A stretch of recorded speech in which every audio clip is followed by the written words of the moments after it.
Hey there, fellow travelers. Mark here with Wolters World, and today we're off to one happy island, Aruba. From island etiquette and travel mistakes to local eats and what makes Aruba unique, we've got all the sun-soaked tips you need. And the first stone I have for you actually deals with the name of Aruba. Now, Aruba, they'll say it's part of the Netherlands Antilles or the Dutch Antilles or the Dutch Caribbean. You'll see that a lot here, but my don't for you is don't take the Dutch part too far. Now, Aruba actually is a sovereign country within the Kingdom of the Netherlands, and also they are polyglots like the Dutch and the Netherlands. You know, they speak the local language, Papiamento, but also they speak Dutch and English and Spanish and maybe some Portuguese and some other stuff. So there are some Dutchisms here, and actually probably the best one is the pastechi, which is a pastry that's stuffed with cheese they fry up. Yes, the love of cheese kind of came over as well, but in general, don't think you're going to be in the Netherlands. You know, you might smell the wacky tobacco every so often, but that doesn't mean it's legal here. I mean, they do have a bulldog cafe like you have in the Netherlands. They have one right here on Palm Beach you can go to. Not going to be having the wacky tobacco like you have there. So don't think that that's a legal thing. And another big don't I think is a big difference between the Dutch and the Netherlands versus here has to do with time. I mean, we are in the island, so don't get in a hurry to get your order taken, to get your drinks to you, get your food to you, getting checked into your hotel, getting your breakfast line at your inclusive hotel or at your normal hotel. Look, you gotta have patience when you're here, okay? That's why I want to really stress that, yes, it is the Dutch Caribbean, but it's not super Dutch all the time, so have a heads up for that. Now, another don't I have for you, and moving away from the Dutch part of it, is don't worry about the rain or the hurricanes actually too much. This is a desert island, not deserted island you'll see with all the tourists here, but it is a desert island, which means there's very little rainfall that actually comes through here, and we're actually just south of the hurricane lane or hurricane road or whatever you want to say. So actually this place does not get hit by hurricanes very often. So that means it's popular all year round because you can come all year round. And when you're enjoying those beaches all year round, one of the things that's nice here that you don't have to worry about that you have a lot in some of the other Caribbean islands is you don't have to worry about the over-aggressive touts. The touts on the beach here are pretty laid back. Like if they want you to go take a boat ride or go do something else, they'll just ask you. And if you're like, nah, I'm good, man. Like, all right, good, have a good day. And then they might chat you up just to have a conversation, not to get you to buy. So that's really kind of nice. Now, my next don't for you has to deal with when you are on these gorgeous beaches that encircle this entire beautiful island. And that is, don't forget the sunblock and your sun protection. Yes, I know my face is red, but I've been putting on 50 on my face with my hat. The sun is super strong here. We're only a few degrees away from the equator. So you have pounding sun, and remember, not a lot of rain means not a lot of clouds. So it's hitting you all the time with the reflection off the water. And if you're going to be doing things like the parasailing or kite surfing or going hiking in the national park and stuff like that, the sun is still hitting down on you. So you got to be careful with that. So make sure you're lathering up early and often. And going along with that is also don't forget to stay hydrated. And no, I'm not saying just stay hydrated on the Balashi beer and the Palmera rum, which are both actually pretty good, but you want to stay hydrated with the water here. And yes, you can drink the water here in Aruba. When you go to the restaurants, they will just keep filling up your water all the time. Just keep knocking it back and knocking it back. I mean, we've got water bottles we're taking with us everywhere. I mean, I have mine here filled up with water from the hotel. No big deal. You have that. So stay hydrated because really you do dry out very quickly here with the heat and with everything. Because remember, it's a desert island, okay? So have a heads up for that. Now, another beach don't I have for you is don't think you can just roll up and take a palapa. If you're not sure what a palapa is, those are the tents you'll see, like the umbrella, the beach umbrella that's made out of like reeds and leaves and stuff like that. You may see, oh, there's an open one right there. I'll just hop there. Oh, no. Someone is going to be paying for that, or they're going to make you pay for that. So if you do want one, make sure you reserve one or ask if there's one available. A lot of the hotels have their own, and so you might do the night before, go down and say like, hey, could I reserve one for tomorrow? So you can have that, because with that intense sun, you're going to want to have some kind of sun protection. Oh, and if you're at your hotel, don't forget to take back your towels, because they might charge if you don't take them back if you get those free towels, just FYI. Now, another don't I have for you is don't worry about exchanging your dollars, because here you can pay with the US dollar no problem.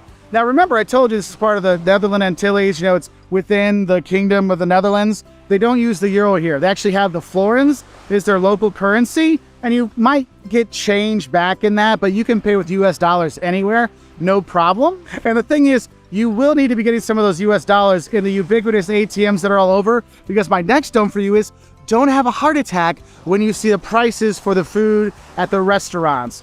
Look, Aruba, it's an island, which makes things expensive already. And also, it's a very popular tourist island. And also, people know that they can come here any time of the year, so it's always popular. And so those prices are high, and higher, okay? So do have a heads up for it, especially when you're going out to eat.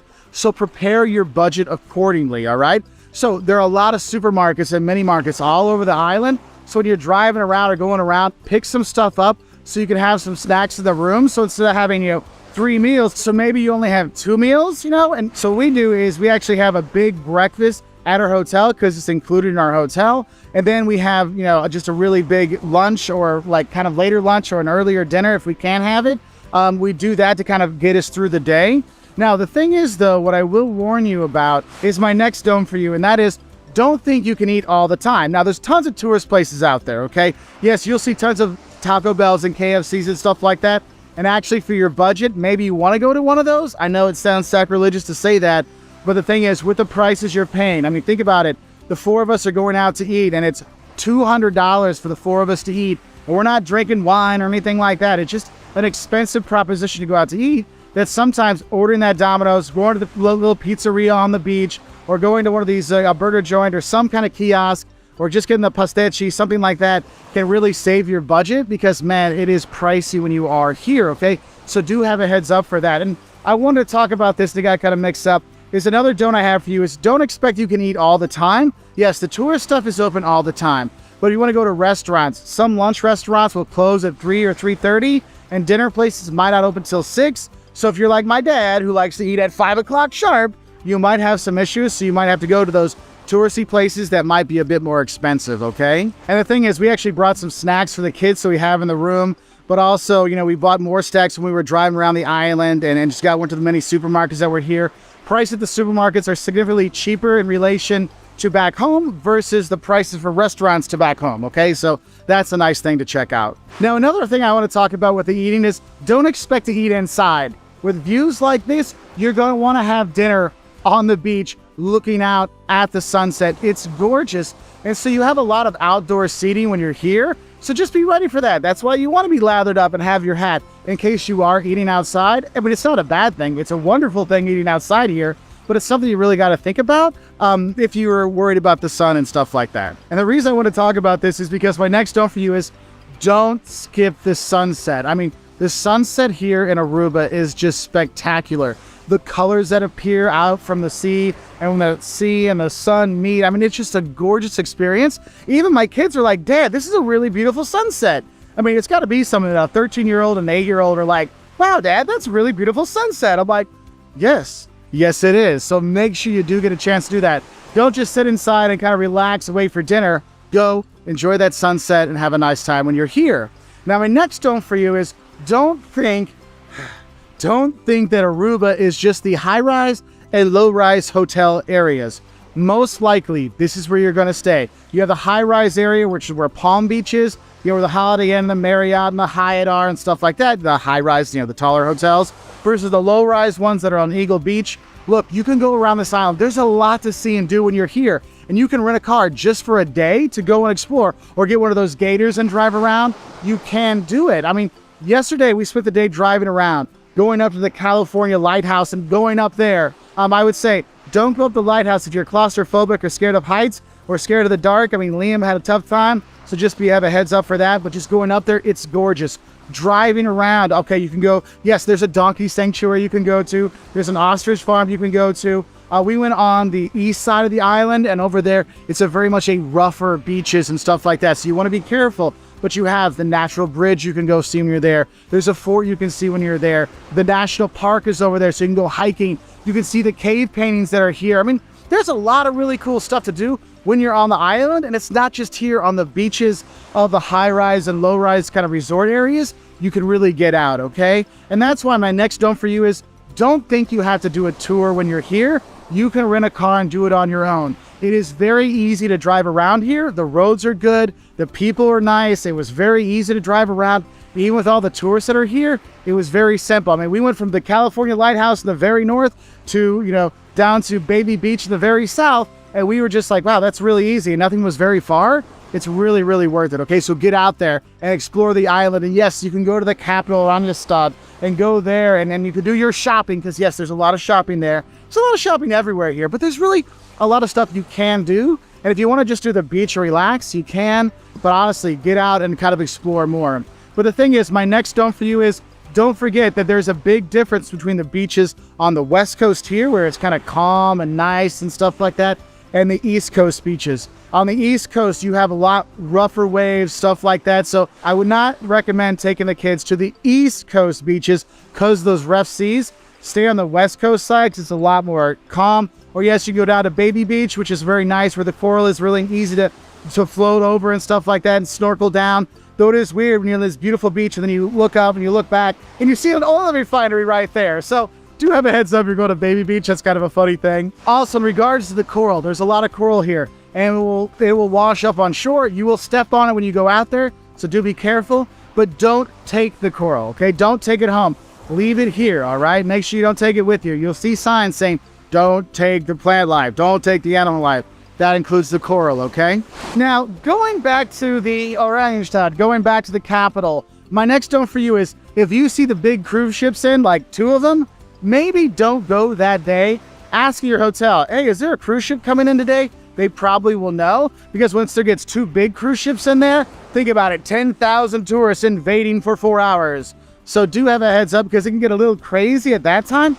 Other times, it's actually pretty laid back and relaxed. And the thing is, if you're in there in the evening, most of the cruise ships have got the people back on the boats by then. So it kind of calms down, so you can do that and enjoy the town then. But just have a heads up for those cruise ships. Now, some other don'ts I have for you that are a little quicker ones. 1, don't forget to tip. Here in Aruba, you're going to be tipping about 15% on your bill. Yes, I know it's expensive when you're going out to eat here, but you also do tip. And I'll be honest, the service here, the quality of the food, you will be happy with it. At least we've been very happy with it, which is super nice because yes, I'm paying a lot of money, but I'm getting good service and really good food. I'm kind of okay with that, which is really nice. And actually, people in the food service industry here are very well trained as well. So that's a really nice thing. Another don't I have for you is, don't worry when you're here.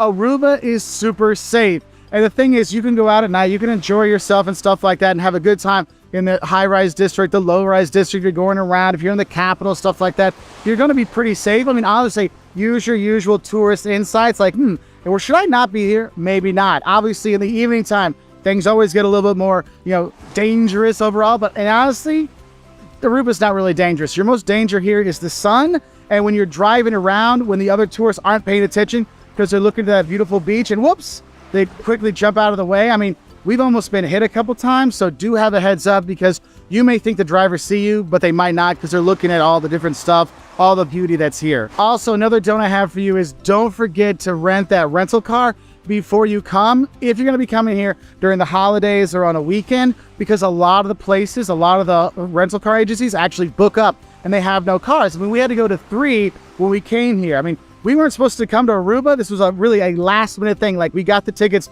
the day before. So we flew in, we got in and we went to Alamo. They're like, no, we have no cars. Went to another place. No, we don't have any cars. We went to a budget. Oh, we have no cars. Oh, wait, we have 1 car left and we have to get it here for you. Like, that's fine. We'll get it whenever you can get it for us. And we're talking to them like, yeah, on the weekends, especially holidays and stuff like that, make sure you're booking those cars early because there's a limited supply of them. Now, another don't I have for you is, don't skip out on Carnival if you can come here when it's Carnival season.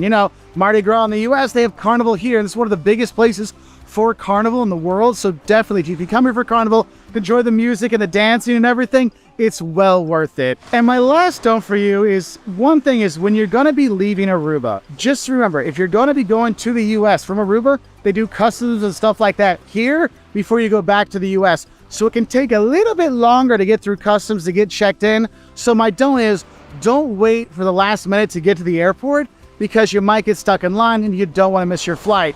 Though maybe you do want to miss your flight because it really is gorgeous here. And I think one of the things that really shocked me when I got here was just how dang good the food is here.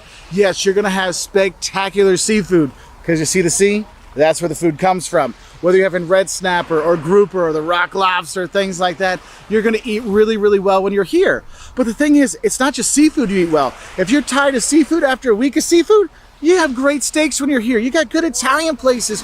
You have all kinds of stuff that's here. And what's shocking about it is the quality level of service and just everything in the food and dining industry here, because the people are very highly trained in the food and beverage industry. So it's really kind of cool that you're getting such good service, such great food, no matter where you're gonna go. And that's one thing that's great about it. The second thing that's gonna shock you when you hear is when you get that food is, oh my gosh, the sticker shock of that food. Now, the resorts and the hotels, yeah, they're okay price. I'm not too upset by those, but my goodness, when you go out to eat, oh, we have our special, $38. Oh, you wanna get the special of the house, $57. Oh, you want lobster in this? $70.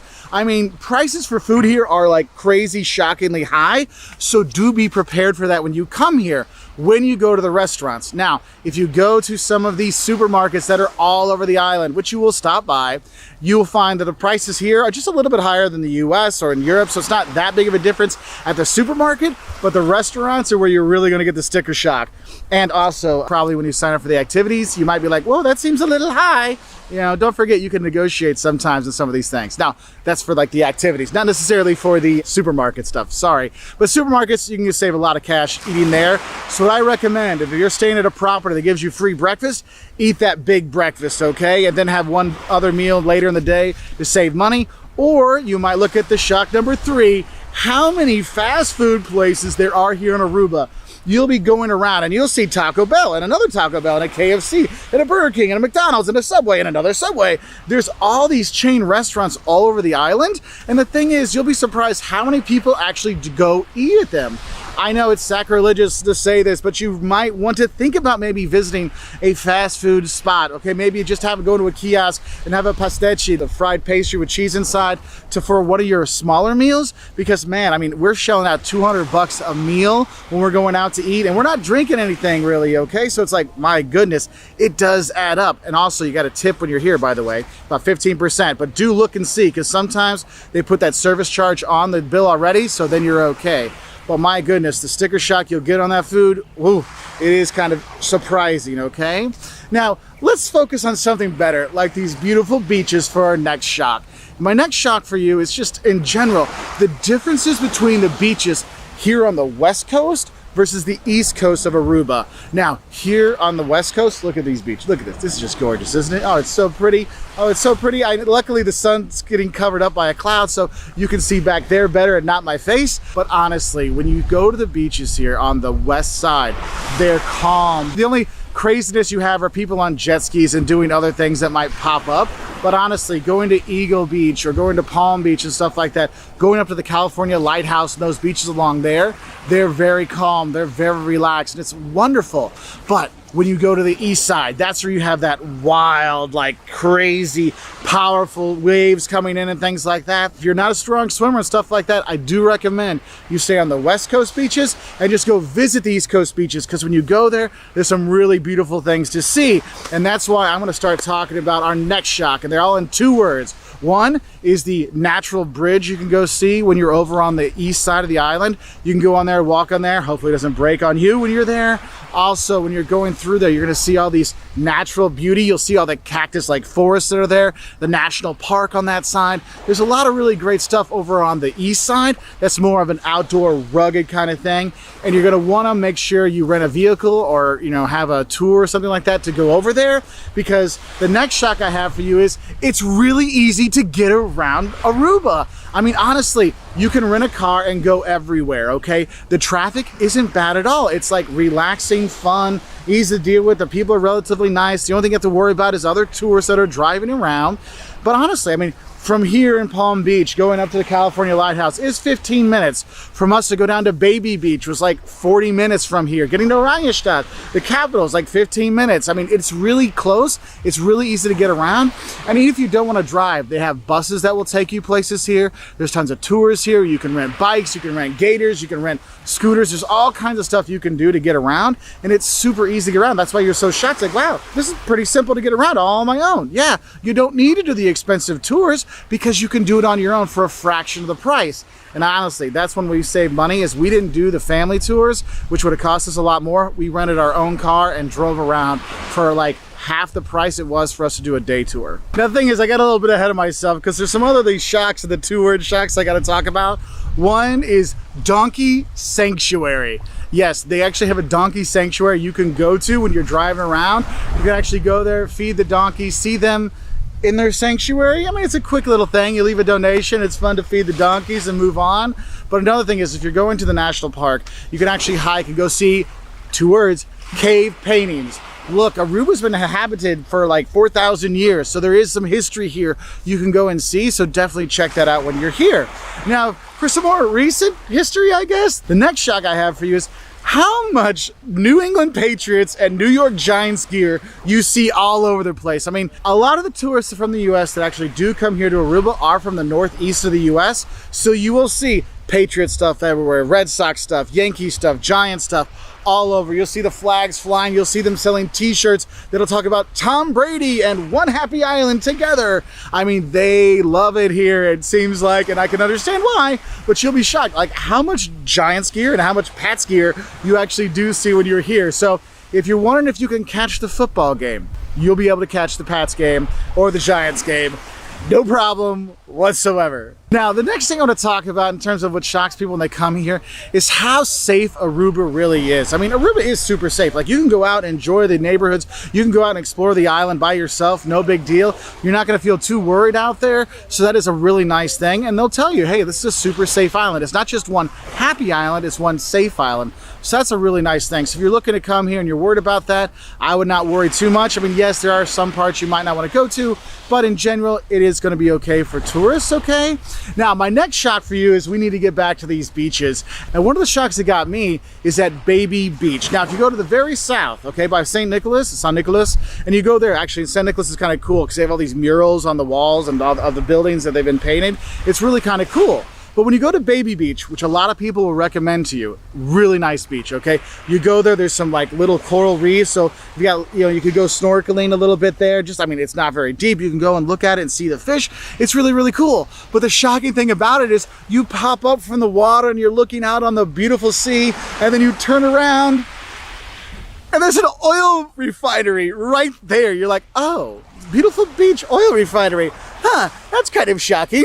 So that is kind of a funny thing, but it is a really nice beach, okay? So you have that. And when you're coming back through and you're driving through, I think another thing's kind of important, another shock you need to know about is if you're here and you're here for a while and you're not on one of the cruise ships, is the shock is how packed Oranjestad, the capital, gets when there's a couple of those big cruise ships in town. I mean, it does get really, really, really full and really, really, really busy. So maybe if you're trying to think about what day you want to go visit the capital and go see like the archaeological museum or something like that, maybe check and see, oh, there's only one big, ship in today. I can handle that, because when it gets two, it gets a little nuts. But I will say there is one benefit for having all those cruise ship passengers coming in, and that is the pastici, the fried cheese pastry. A lot of the places around town actually serve it more during that time, and the kiosks sell it at that time because they know a lot more tourists are coming through that want to try it. So that is one of those helpful things about it. Also, I guess another thing that would be helpful with it is how many shops you do see out here, though a lot of it's for jewelry, which is kind of shocking in itself. Like, how much jewelry can one person buy? I don't know, but here in Aruba, you'll see tons and tons of jewelry stores. And my last stone for you as the sun rises in the east is about when the sun sets in the west. And that is just how gorgeous the sunsets are when you're on Eagle Beach or you're here at Palm Beach or anywhere on the west coast here in Aruba. I mean, it is just drop your jaw gorgeous sunsets. And what's cool is a lot of places actually you just eat outside most of the time, but there's tons of restaurants and bars and stuff like that right on the beach, so you can go and just sit down, watch the sunset while you have a Balashi beer or you have some rum drinks and stuff like that.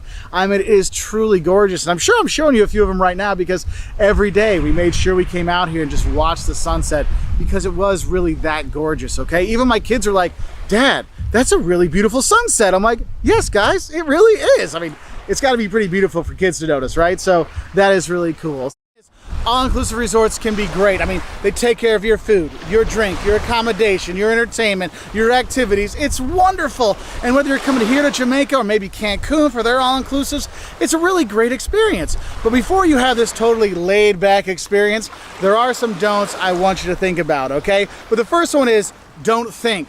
That's one of the best parts about all-inclusives. You don't have to think.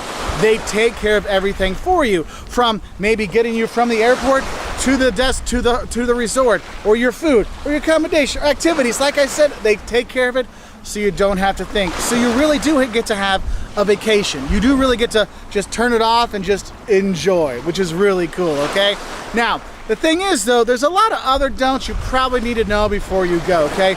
The first don't I have for you, like the first really big don't, is don't forget to do your research. Look, you have to understand, all-inclusive resorts have a huge variety of opportunities and of styles, okay? So you can have ones that are for families, ones that are for singles, ones that are for adults only. There's all kinds of different stuff there. And the thing is, you might have one that has one name but has 3 different resorts inside of it, and you want to make sure you get the right one.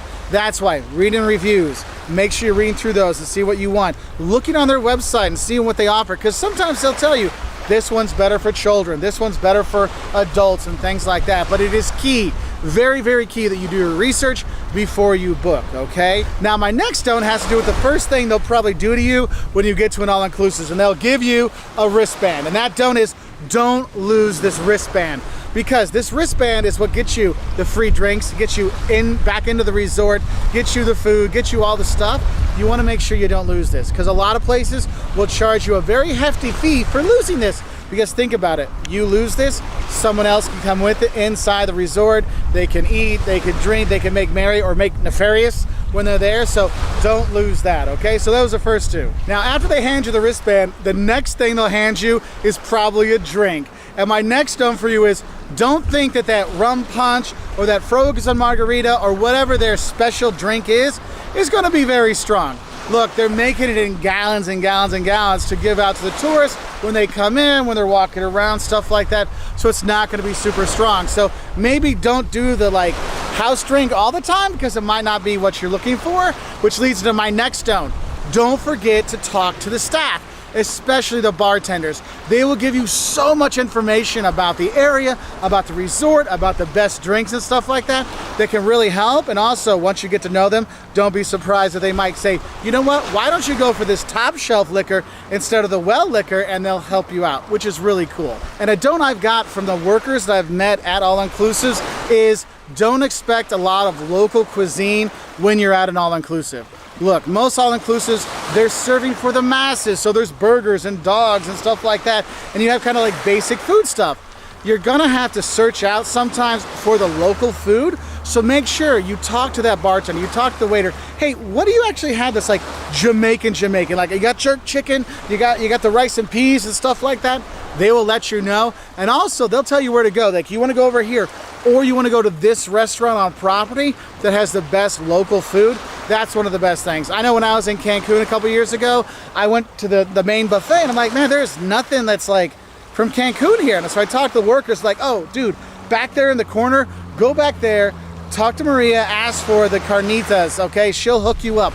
That's our stuff. I'm like, all right, thanks, guys. It was really, really cool. So don't expect a lot of local food, but there will be some, but you gotta ask.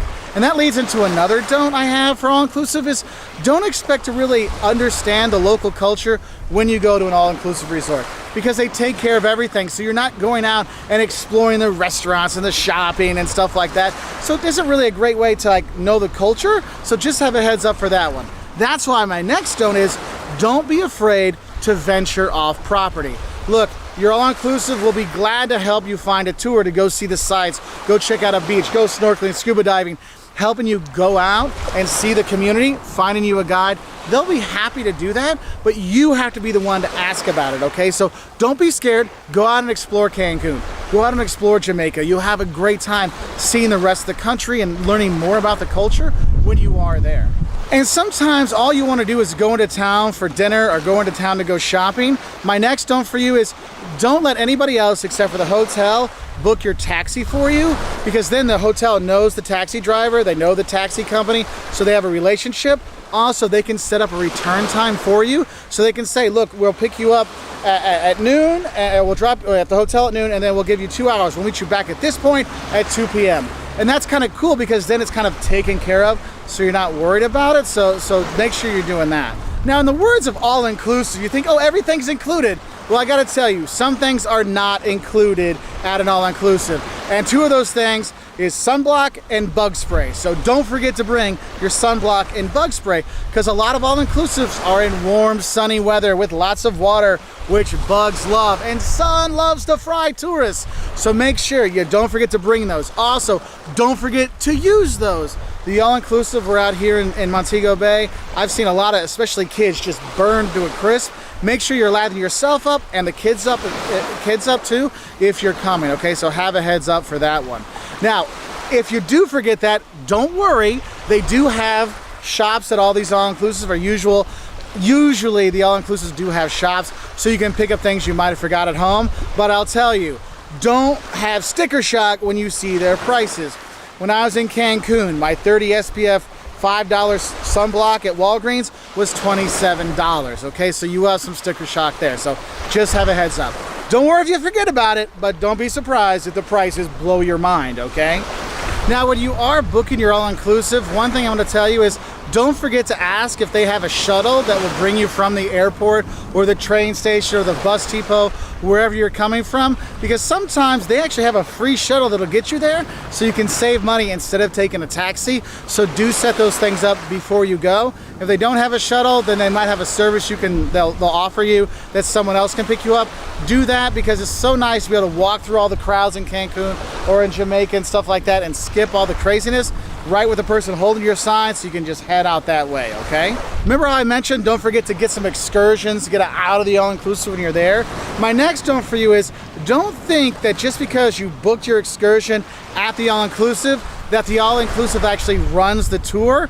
Most of the time it's a tour bus that comes picks up you and at some other resorts and stuff like that.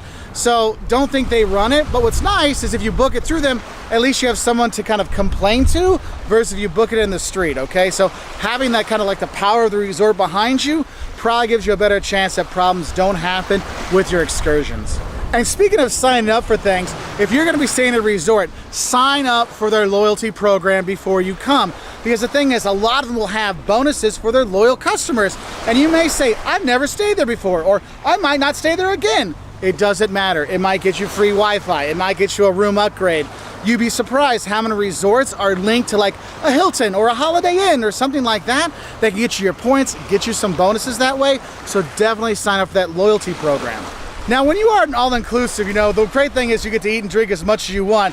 But my don't for you for that is don't think you have to eat everything and you have to drink everything when you're there. Look, they're gonna have the same drinks, the same food pretty much every day. So you don't have to do it all in one day.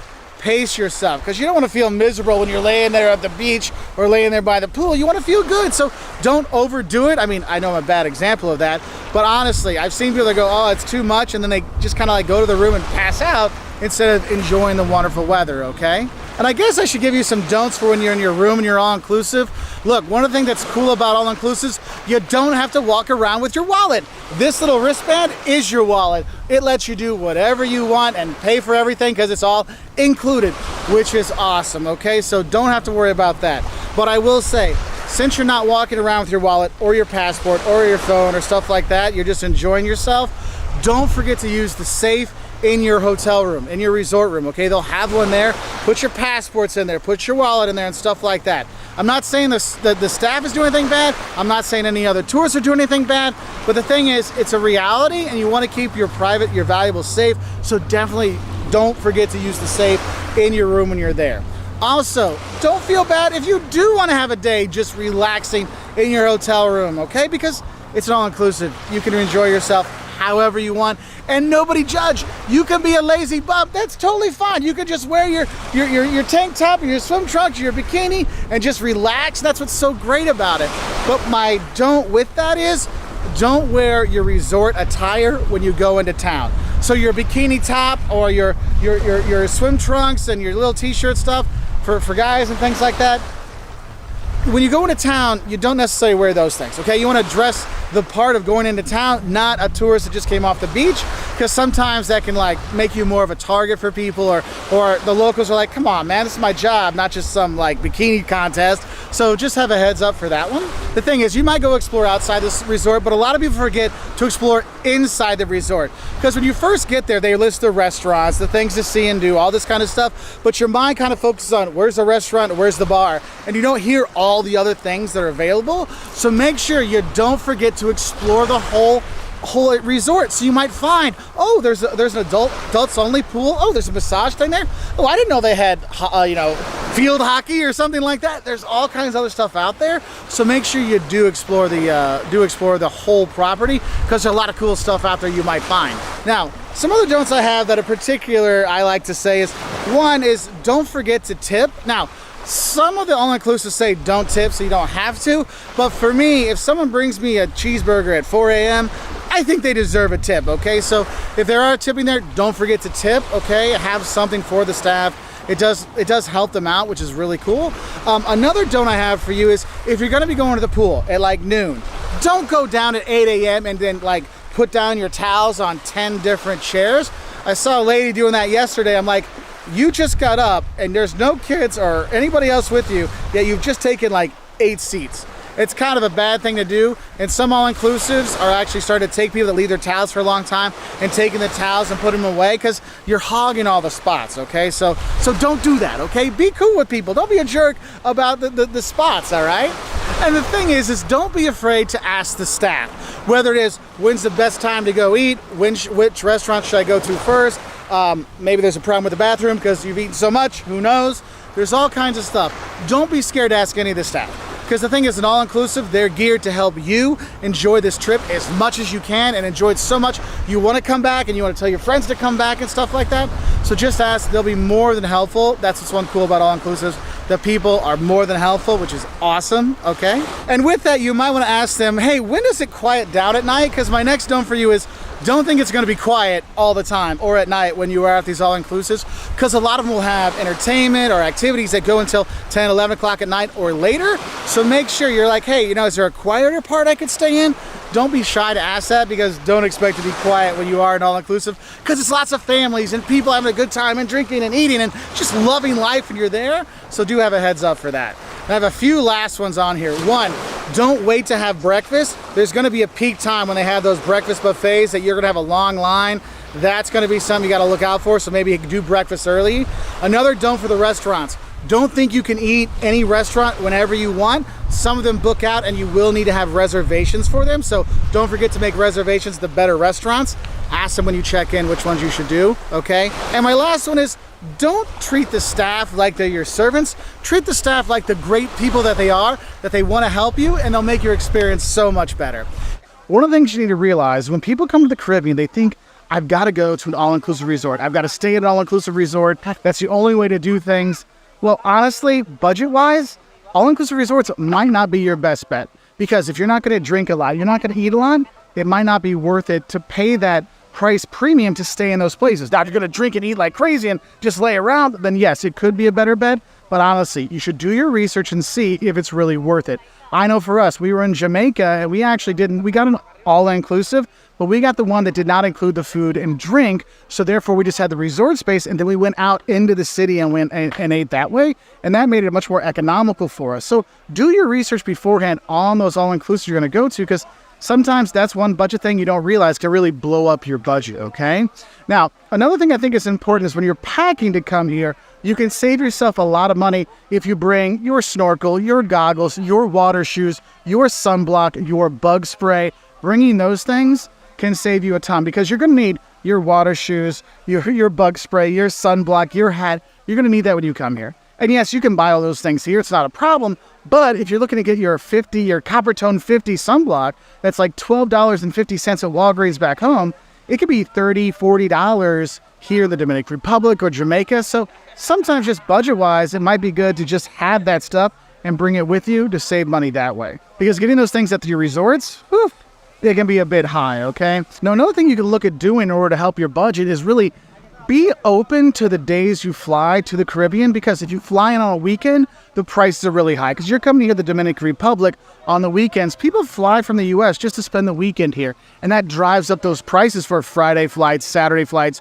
going back home on Sunday flights. Look at alternate dates. If you can go, maybe go Tuesday to Tuesday, and that could save you quite a bit of money on the flights, because flying to the Caribbean is sometimes the same price or more than doing a flight from the U.S. to Europe, okay? So that can be a really big impact on your budget. Now, I know I kind of mentioned this earlier when I was talking about the all-inclusives, but honestly, another way you can save money is just eating where the locals eat. Because if you're going to Belize, if you're going to Turks and Caicos, you're going places, if you see where the locals are going and eat where they eat, it's going to be a lot more affordable, because the locals don't make, European salaries or North American salaries. They're making Caribbean salaries, which are significantly lower. So they can afford to go to those restaurants where the tourists go, but they still want to eat good local food. So if you see where the locals are going and go eat with them, you can save a lot of money. That's how we really got a lot of bang for a buck in Jamaica and Turks and Caicos when we were there, because that really helped the money go a lot farther, okay? Another budget thing you don't really think of when it's coming here is don't forget to bring cash.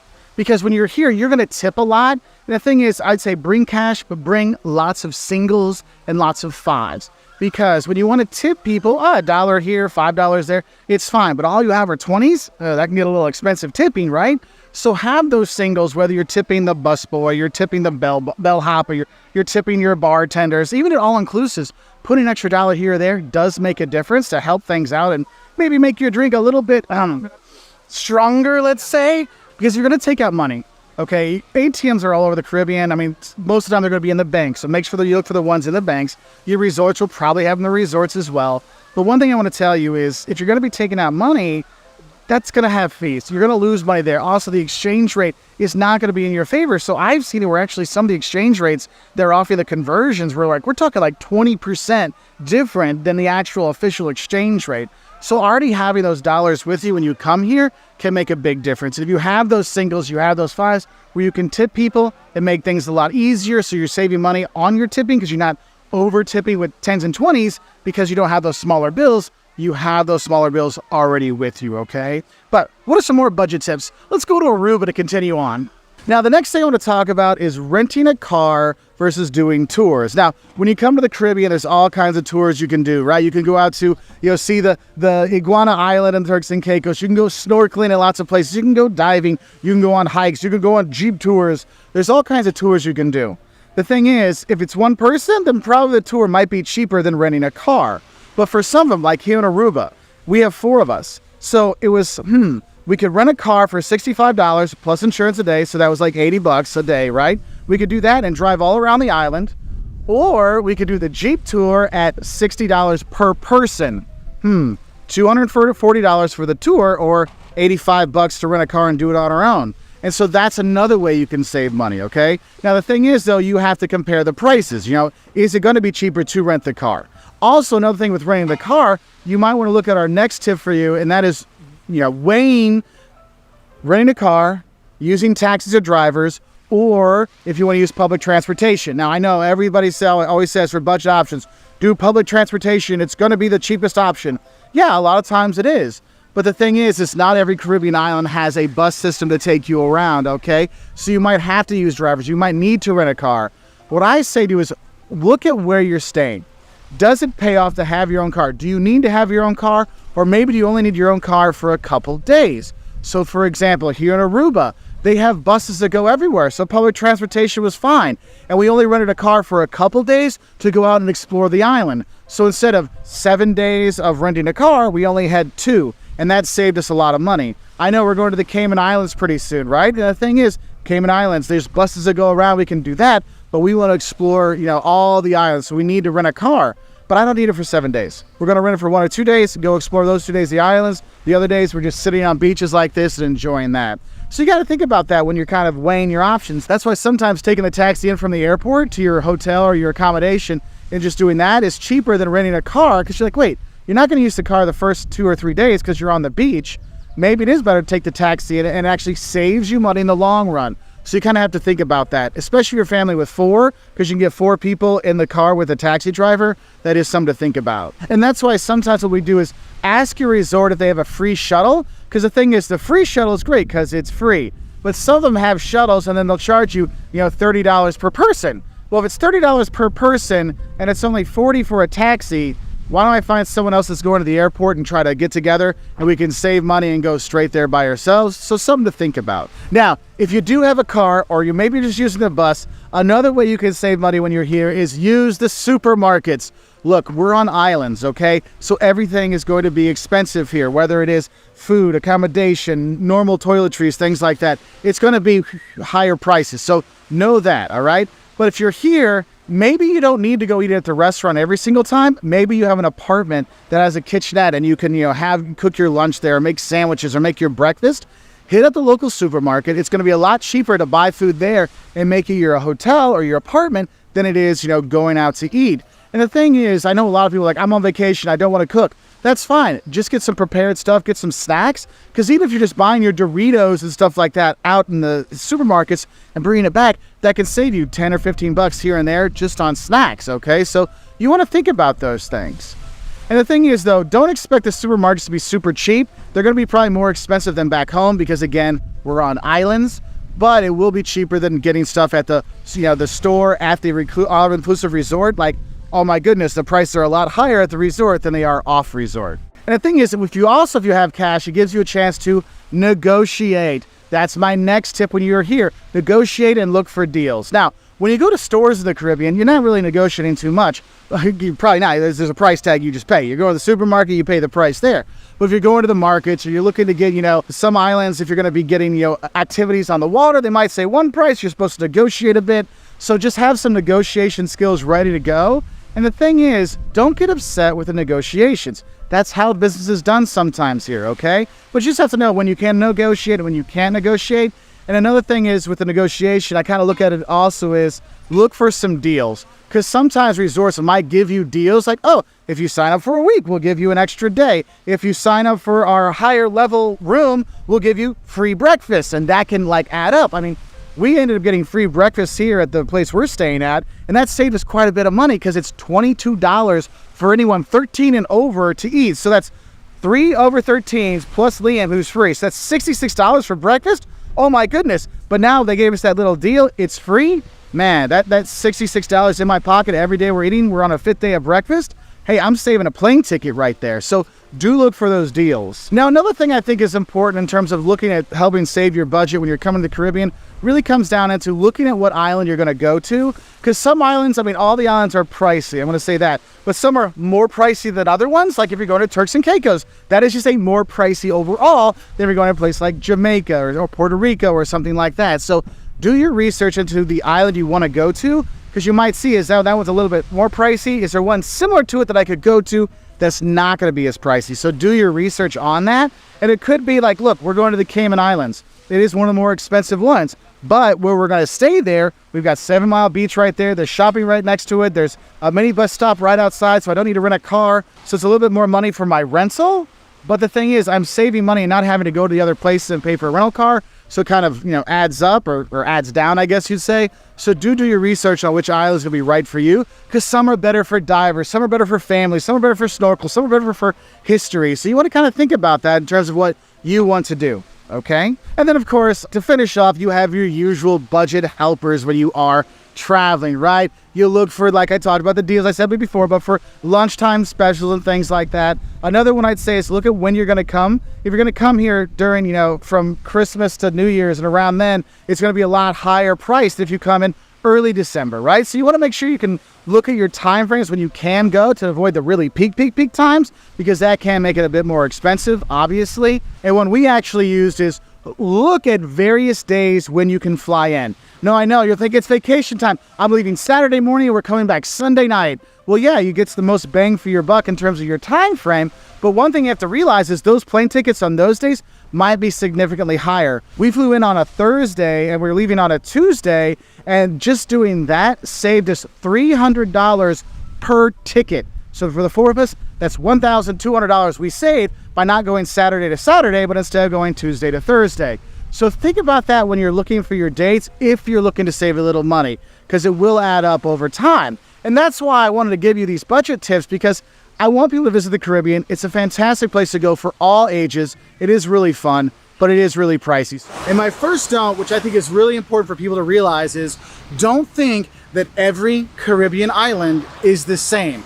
Look, if you're going to Jamaica, you have a different experience than you come to Aruba, which is a different experience than going to Barbados, which is different than St. Kitts, which is if you're going to go up to Cuba or if you're going to go to Puerto Rico and stuff like that. All these islands through here, they have distinct cultures. They have distinct people, distinct foods, all kinds of stuff. Yes, there are some things that are going to cross over, but you really need to know is there are differences here. And so you need to do your research to figure out what island's best for you. If you want more adventure stuff, I want to be jumping in waterfalls and doing things like that, maybe Jamaica's for you. If all I want to do is kick back and relax at the beach and do nothing else, Turks and Caicos could be for you.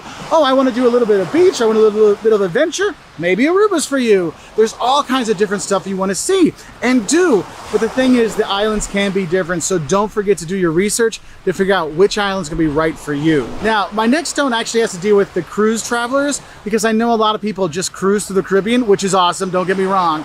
But I think it's important for cruisers to know that don't think that the port of call truly represents the entire culture of the island you're going to. If you're going to here in Oranienstadt or you're going to Ocho Rios in Jamaica, I mean, they're cool, they got stuff to do, but the thing is that they know that's where a lot of tourists come in. So you have lots of touts that are there, you have a lot of tourist restaurants, a lot of tourist shopping and things like that. And it's kind of like if you went to Orlando, yes, it would give you a taste of the United States, but does it give you a really deep down feel of it? No, you got to explore a little bit more. And so when you come here, make sure you are doing more than just walking in the town and walking back out with a few souvenirs.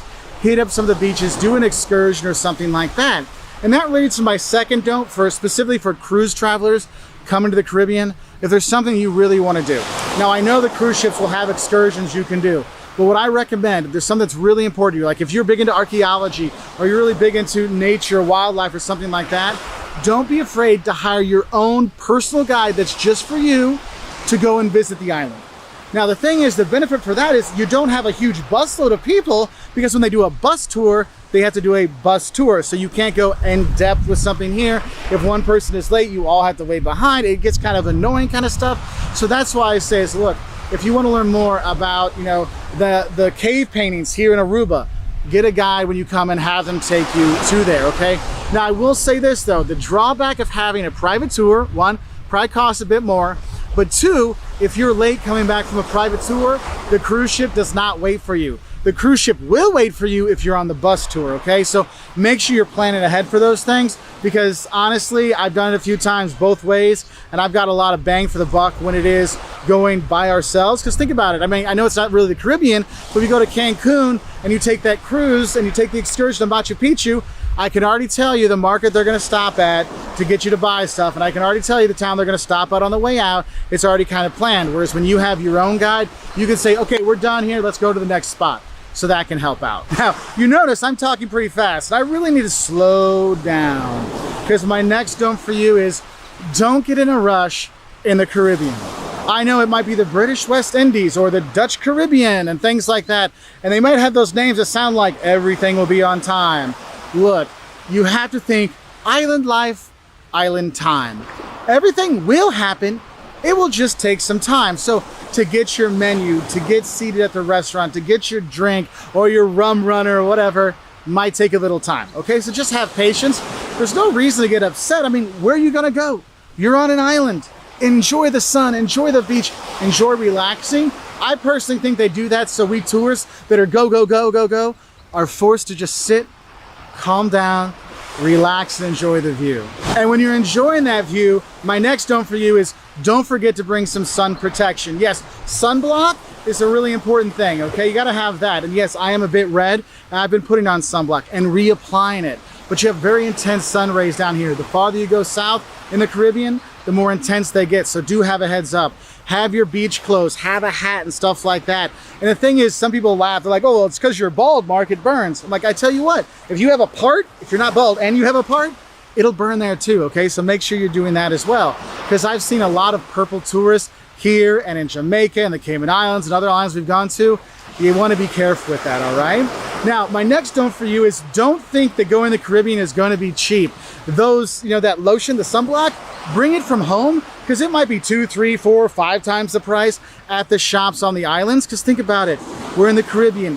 they're islands. Islands by definition, things have to be brought into them, which increases the price. And then you have tons of tourists that come to these islands, which then increases the price. So you're not gonna get a cheap vacation when you do come to the Caribbean, so have a heads up for it. So make sure you're planning your budget accordingly for when you do come to the Caribbean. Some islands are more affordable, and if you go and eat with the locals, you can save a lot of cash, but a lot of people like to stay in the resort areas and stuff like that where the prices are higher. So do have a heads up and use those supermarkets to your advantage. Even if you're just bringing snacks back, maybe you only eat 2 meals out a day and then you snack for dinner or you snack for lunch or you have a snack breakfast or something like that. It can put a dent in that really high price of coming to the Caribbean. Now my next note for you, we're going back to the beach, and that would be don't get overly upset with the aggressive touts when you're on the beach. You'll notice in Jamaica, the guys will come up to you all the time. Hey, you want to buy something? You want to buy this? You want to buy that? You want some sunblock? You want some ganja? You want these things? Some islands, you're going to have touts that are going to come and try to sell you stuff incessantly again and again and again. Look, I know people get really frustrated with it. I've seen people yelling at the touts. What you have to realize is a lot of the islands in the Caribbean don't have a social system to support people. So those people, this is how they make a living, is selling those trinkets, is selling those tours and things like that. So what I feel works best, this worked for us in Jamaica, it worked for us here, worked for us in other places, is we said this, like, hey, we've already got our souvenirs for the day. Well, first off, we started with, hey, how are you doing today? So we greeted them back, didn't ignore them, didn't say, oh, leave me alone. Just common courtesy, hey, how you doing? Good day, man. And they asked, oh, you want something? Like, nah, man, we already got all our souvenirs, but I respect you asking for us. I really appreciate it, man. You have a good day. See you later. I can't tell you how many times we got, hey, respect, man. Thanks, man. Have a good day, too. And they kind of left us alone. And the thing is, it wasn't animosity or anything like that. Just realize that's how they make a living, and it can be frustrating, but just be prepared for it. So have your kind of line down so you can kind of go through. And if they do have something you want, why not buy it? Help out the local community, help out a local person, support their family. Now, my next don't for you has to do with the hurricanes, and that is don't forget hurricane season. July through November is hurricane season in the Caribbean, okay? Now here in Aruba, we're south of the hurricane belt, so they usually don't get anything, but other parts do get hit, and it is really horrible things happen. So make sure if you're gonna try to come in October or September or August or something like that, buy your trip insurance in case the bad weather does come. Have backup plans in case things don't go right, okay? Have those things kind of set up so you know what you should do in case a hurricane comes. Now, if you're coming outside those times, you don't really need to worry about it at all. You just got sun and you just got to worry about the sun, right? And so do have a heads up though, because July through November is hurricane season. Obviously towards the end and the beginning, a little less intense. You just really have to think about it when you are scheduling a trip to the Caribbean, okay? Now, I think you should see another beach view, so we'll move to another beach to enjoy some more tips on the Caribbean. Now, my next don't for you is don't forget to bring some US dollars. Look, most of the islands here have their own currencies, but kind of a secondary currency that is used on a lot of the islands is the US dollar. Because of all the US tourists that come here, a lot of it floods in. You will see ATMs that might give you the local currency or the US dollar. For example, here in Aruba, I can choose florins or dollars to have taken out. So do bring some with you. I also recommend that you do bring some smaller bills, bring some singles, bring some 5s and 10s, because if you're gonna be, if you're on a cruise, you wanna buy some little trinkets, you wanna have the small bills because people might not have change, or if they do have change, they might give you change back in the local currency, so have a heads up. But in general, you're gonna be okay just using the US dollar. Now, my next don't for you is don't think that your magic fanny pack is going to protect you here in the Caribbean. Look, I know when we travel, we think we put on our magic fanny pack and nothing bad will happen to us. Look, you do need to be careful when you are coming to the Caribbean. Now, I'm not saying it's unsafe everywhere. A lot of the Caribbean islands are actually very safe. Here in Aruba, Turks and Caicos, things like that. But a lot of times you do make sure you're using your usual traveler sense, okay? If you don't feel like you're in the right part of town, get out of that part of town.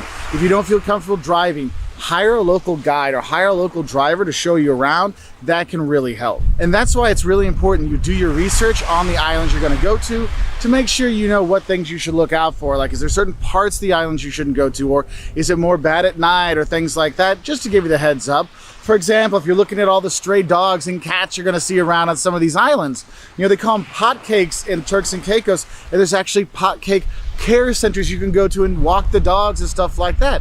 Other places, you kind of want to stay away from them.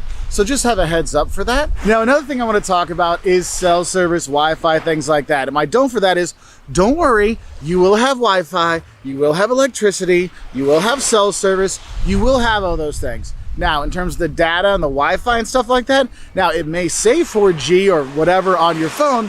That doesn't mean you're going to get blazing fast internet when you're in your hotel or when you're on your phone, but you will have it, which is always nice. But I will tell you, if you're going to be going exploring on the islands, maybe doing hikes or going on the more remote side of the islands, I recommend you download like a maps.me like version map of the country, so you can be tracking on that in case you don't have cell service. Because sometimes in kind of the backwater parts of the islands, you might not have cell service. So just to be safe, download an offline map so you can have that, okay? Now, my next don't for you is, don't be scared to leave your resort. Look, I know a lot of people, when they come to the Caribbean, they get worried about their safety and stuff like that. And they think, I'll just stay on my resort and I'm not going to do anything else except drink my all-inclusive alcohol and eat my all-inclusive food, which is awesome. I mean, if that's what you want to do, great. But don't be afraid to go off property. Go take a tour. Go see some more of the island. Head up and go see the California Lighthouse here, or go snorkeling and doing things like that. Get out of your resort, because then you have a better chance of seeing some of the local culture. Now, I realize a lot of people come specifically for those all-inclusive resorts because, look, I want to be in sandals, I just want to chillax. That's totally fine. But I always like to recommend people, don't just stay at the resort. Go out and explore. Also, I find you get better food when you go out and explore as well. Now, another thing I want to talk about is when you're coming to the beach, okay? Obviously, the Caribbean, it's all about the beaches, and the beautiful water, and the beautiful sand. And I'm going to tell you, don't forget to bring your beach accoutrement with you. If you're taking kids, bring that little cheap, shovel and pail they have. Throw that in their backpacks, okay? You're not packing a lot. I mean, it's the beaches here, so you got t-shirts and swim trunks, so you have room in your suitcase. So bring the towel, bring extra sunblock like we talked about before, bring bug spray, bring your goggles and your snorkel and things like that. Because the thing is, when you buy it at the stores here, we talked about the sticker shock of here, you're gonna pay a lot more. So just bring it with you. You have it all from last year's summer vacation. Just throw it in there. It'll make your life so much easier. And what's cool is a lot of these places will have snorkeling things you can go do. So you can take your own snorkel. Maybe you like the ones that doesn't filter back in. Or maybe you like the face mask one that just goes over your head. There's all kinds of different ones that you can get at home. And then you're not sharing something that 50 other people this week have like latched their mouth onto, okay? So do think about bringing some of that stuff with you. So one of those things I think you should pack and bring from home is also a reusable water bottle, because you don't want to get dehydrated. And if you have your own water bottle, you can refill it all the time and drink that, so you'll be okay, all right? Now, my next don't for you is, don't go in the water if the flags say not to. Because a lot of times people come like, I don't care, I'm here on vacation, I'm going in the beach, I'm going in the surf, I'm gonna go enjoy the water, and they don't look at the flags. If the flags are red, you don't wanna go in. So make sure you're watching the flags, because you know what? You don't wanna be a horror story that happens when someone comes on vacation and gets swept out to sea. Now, it doesn't happen very often, but you will notice there's not a lot of lifeguards out on the beaches in the Caribbean. So do have a heads up with those flags. Now, my next don't for you kind of relates back to that one about getting off the resort, and that is, don't be afraid to go adventuring when you're here.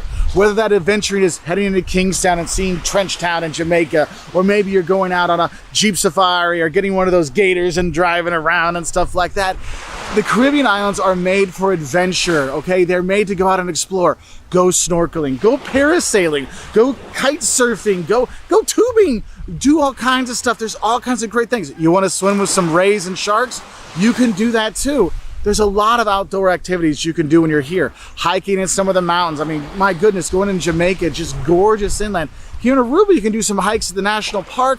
There's all kinds of cool stuff that you can do. But I really think it's one of the great things about the Caribbean is it's such a kind of adventurous, a lot of stuff you can do aside from chilling at the beach. And I guess that's actually why I think the next thing I should tell you is, don't forget to bring the kids and the grandparents, because the Caribbean makes a great multi-generational destination. Because think about it, the people that would just want to sit at the beach and relax and do nothing can do that. The people that just want to drink rum can do that. The kids that want to go to the pool, they can do that. Those that want to go out and adventuring and doing things and jumping in waterfalls and stuff like that, they can do that. There's something for everybody when you're here, and that's what's really nice about it. And it's really, a wonderful place to be for all generations, okay? But I will say, my last don't for you is, Don't expect to find a lot of empty space on the beach, okay? You're not gonna get a lot of alone time. Now, I know I'm here getting some alone time filming, but it's also 7 o'clock in the morning, okay? And the thing is, you have to realize, because the Caribbean is so popular and tourists come here all the time, it's gonna be busy. You're gonna have those prices I talked about, but it's gonna be hard to find time for yourself or things like that, or alone space, okay? So just be ready to be able to share your wonderful family vacation with a lot of other families or a lot of other couples and things like that. But it is well worth it. The one thing that really gets me is when I first show up, sometimes I feel that they don't always tell you everything that you need to know. It's like they're almost hiding things. Like, oh, when is the spa open when you can get your free spa treatment? Oh, yes, you do have the 2 different slide sets, but I'm not going to tell you which one is free and what it's included in your package and the one that's an extra payment. And so sometimes you feel like you're like, hey, could you give me all the information when I check in instead of hiding things? And there's different reasons why they do that. Sometimes it's just because they've got so many people to kind of check in, they don't have the time for it. And maybe other times it's, hey, you know what? If we don't tell them that it's there, maybe they want to use that service and it can save us some money. So that's why it's important when you check in and get as much information as you can. And we're talking even from where exactly is your room, which restaurants are open 24 hours, which restaurants do you actually have to pay for, which restaurants do I have to get reservations for, and where do I get those reservations? These kind of things you want to get, so therefore it's already taken care of, instead of you finding out a day later when you want to go to the nice French restaurant, oh no, that's been booked out all week. You were supposed to do that when you checked in, and you get that frustration in there, okay? And that's why sometimes it feels like sometimes they might be hiding stuff from you in check-in, but honestly, I don't know if they really are. That's why you really got to be proactive at asking your questions, and also go to those information desks and ask those questions again there to get more information, because I just found out from other guests that, oh yeah, no, if you're in the family section, you get to have 1 day for free at the slide park, whereas if you're in the other parts, you have to pay $10 a day. I'm like, oh, well, that would have been nice to know. And that kind of goes into the second thing that kind of annoys people when they go to all-inclusive resorts, and that is, when all-inclusive doesn't actually mean all-inclusive. Because when you go, you have to realize there's usually different levels of all-inclusivity in terms of activities you can do, places you can go, restaurants you can use, level of liquor that you're going to get. And so that can be kind of frustrating. You find out, oh, they have all these restaurants, but all the nice ones I have to pay $35 per person upcharge? Well, why am I paying $300 a day to be here? These kind of little things do upset people, because you're like, I thought that would have been included, and it can get a bit annoying because it's kind of like they're nickel and diming you, or nickel and $50-ing you sometimes, and so that's where some travelers get a little bit upset. That's why it's really important when you're booking your all-inclusive that you actually compare their different packages, what they have on offer, so you get the right package for you, and also compare different all-inclusive resorts as well, because some of them will have more things included than others, and that might influence your decision-making on where you should stay. Now, once you're on property, you're going to be coming to a beautiful place like the Dominican Republic or Cancun or Jamaica. I mean, there's one thing that's going to irk you every single day, and that's the fact that you probably won't get a seat poolside unless you go and put a towel or a book or your bag on one of the chairs down there, okay? I was out actually filming here yesterday about 7 o'clock in the morning. All of the chairs were already taken. It's like, where are people supposed to go? No one's going to go to the beach, like to the pool for another few hours. They were all taken. This is a very frustrating thing. Like I've seen, like I've said before in other videos, people getting into fights because there's no chairs or someone took their chair. So do be aware that you might have to get up early just to get a chair so you have something later in the afternoon so you can enjoy the pool. Because honestly, all-inclusive does not include a poolside chair. The fourth thing that annoys people when they go to all-inclusive resorts is more the location of the resort. Now, I'm not saying the location, like here in the Dominican Republic, Punta Cana, it's gorgeous. Cancun is gorgeous. We're in Jamaica, I mean, Ocho Rios. I mean, it's just so many beautiful places. That's why they put it there, because those beaches and the sun and the sand and all the fun stuff. But what I mean is, usually because the resorts are so big, they're usually not, by a city or right near a city or near other attractions. So you're kind of like isolated away from other things you might want to do. For example, the excursions you have to go on take a long time to get to when you're leaving the properties. Or if you want to learn about the culture, it's tough to get some of those cultural activities because you're kind of isolated away from the community. So if you want to go eat the local food, sometimes it's really tough because sometimes they don't have a lot of local food when you're at the destination, when you're at the resort, and you want to get off to try the real bandera when you're here, or the real good yuca when you're here in the Dominican Republic, or the jerk chicken when you go to Jamaica. I mean, there's a lot of different things you want to look out for. That's why it's important that you try to do some of the excursions when you're here to go out and enjoy some of the culture. And if they have local food thrown in, maybe take a cooking class to look what it's like and see what it's like and taste what it's really supposed to be like versus the cafeteria version of it in your all-inclusive.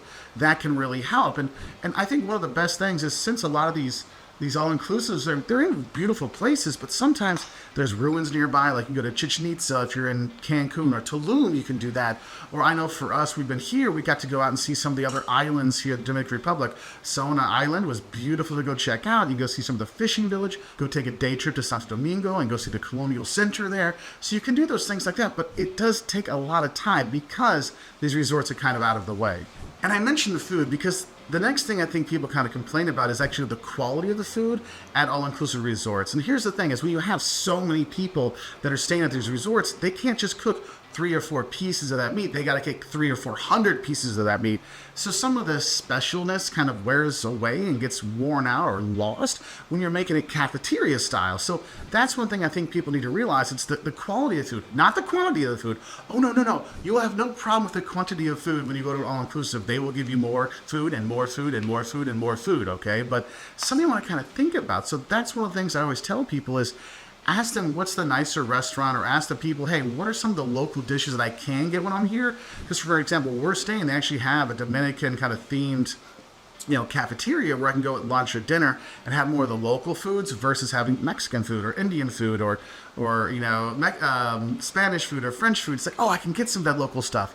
But you have to ask, okay? So that's one thing. It's coming back to the asking to find out things. Also, before you come to the all-inclusive, look up the reviews for the restaurants in the all-inclusive resorts to see if they're worth going to. Because remember, that $35, $50 upcharge to go to the nicer restaurant, is it actually worth it? Or should I take a taxi or an Uber to go to a restaurant in Cancun or in Ocho Rios in Jamaica or in Aruba? I mean, think about these things because that might influence your food choices when you are there. Now, I kind of mentioned this when I talked about the poolside lack of chairs, but I think another thing that people get kind of upset with when they go to all-inclusives are the other guests. And it's not all the guests, because honestly, when you come to all-inclusive, most of the people are just here to relax and chill and have a good time, and that's great. And so you're going to meet some really fun people. I know in all of our all-inclusives we've gone to, we've made new friends, had a good time with them, but there's some of the people that just kind of, irk you when you're there. And I think one would be the overly drunk people, because we all go have a few drinks, but the people that have too much. I mean, I was in Cancun, I saw people throwing up in the pool, bottles bobbing up and down in the water. I mean, it was kind of gross because the people just overdid it. She's like, I'm going to do the surfing thing and drink 10 tequila shots and I'll be fine. I mean, those kind of things get kind of gross at times. I mean, that fight about the chairs, I think there was some alcohol involved as well. So you want to have that. So that's one thing. So you see the drunks, kind of stay away from them a little bit. Another thing that really upsets people are out of control kids. I mean, there's a reason why you have adults only all-inclusive resorts, because people don't want to deal with the kids. So if you're going to be bringing your kids, make sure you're playing with them, you're finding activities for them to do, so they're not running crazy all around the place. And then there's the buffet line. And honestly, the buffet line is kind of like Lord of the Flies came to life, because honestly, when you go there, people are like, lose all their manners and like, I want that meat, I want that burger, I want this, and they just kind of fight over everything. So just know that you might find a new enemy of the trip during that breakfast buffet on the first day. And then we have to look at the money side when it comes to all-inclusive resorts. And I'm not going to lie to you, all-inclusive resorts aren't always the cheapest options out there. So you really have to weigh the different all-inclusive packages that are there. Are you really going to eat that much? Are you really going to drink that much? Because if you are, hey, it pays off. I know for me, when we come here, yes, I eat a lot, obviously, and I drink a lot. So the all-inclusive kind of pays off for itself. Jocelyn, she might have some drinks, but she's not eating a lot. And Liam's not eating a lot, so maybe it's not as worth it on that side. So you really have to think about the monetary side of it. Is it really worth it for us to go for that? Or, I mean, we've been to all-inclusive resorts where we got all the resort stuff, but we didn't get the food because we could go out and get local food, and we did that. We did that when we were in Jamaica. We did that when we were in Aruba, and it really made it a much more enjoyable and affordable experience than getting the all-inclusive food and drink packages. Because when you start looking at the prices of all-inclusive resorts and it says $200 a night, that's $200 per person. So it's not $200 for my family. It could be $400 if the kids are free, or if the kids have to pay $100, it could be $500 a day for the family. You have to think to yourself, how much food and drink am I going to be drinking? I mean, don't get me wrong. I like my Mama Juana, which is the local liquor here, which is rum and red wine and honey and stuff, but Yeah, I have to drink a lot of that to really make $500 work. So you have to think about those prices, and that's where people kind of get upset. And within that upsetness is the different prices people pay for excursions, because a lot of them you can, go and debate and negotiate with different tour operators to get different prices for the exact same tours. And that's one of those things I see people get upset when one person pays $100 for a tour and somebody else pays $60 for a tour. There is some kind of frustration there. So do be aware of that. And so make sure you're looking online to see what the average price is for certain excursions, so then you know what you're going to get or where the range you should pay, because you don't want to miss out if you need to negotiate, maybe get a better deal going to Chichen Itza or going out to Sona Island here in the Dominican Republic. So something to kind of think about. And I think another thing that people forget and where people get really upset is actually the tipping when you come to an all-inclusive resort. Because a lot of people think, well, it's all-inclusive, I shouldn't have to do anything. Well, no, you don't have to do anything, but tipping is one of those things that can kind of help. And that's why I always say, if you're going to go an all-inclusive resort in the Western Hemisphere, in the Caribbean or Central America, take a lot of singles and $5 bills so you can tip like that, because $1 here, $5 there, it really makes a difference. And not just in the quality of life of the people you're tipping, but also in terms of your service and getting a little bit faster, getting your drink at the bar, which can be kind of important during those busy times, right? So it's something to kind of think about when you're there going to these all-inclusives. But the thing is, I know some people really hate tipping. They get upset by tipping. It's one of our biggest controversial topics we put in our videos. But it is something you might want to think about when you're going to be coming here to make it a little bit smoother on you and to help out the local economy. So I just want to kind of give you an idea of some of these things that I've seen tourists get really upset about when they come to all-inclusive resorts. In general, these things are very super relaxed, and they're usually in great spots. Like at the beach here in Punta Cana is incredible, and you really do get to relax. And yeah, maybe you don't get the most local food, but don't worry, you get plenty of whatever food you do actually get and drink. So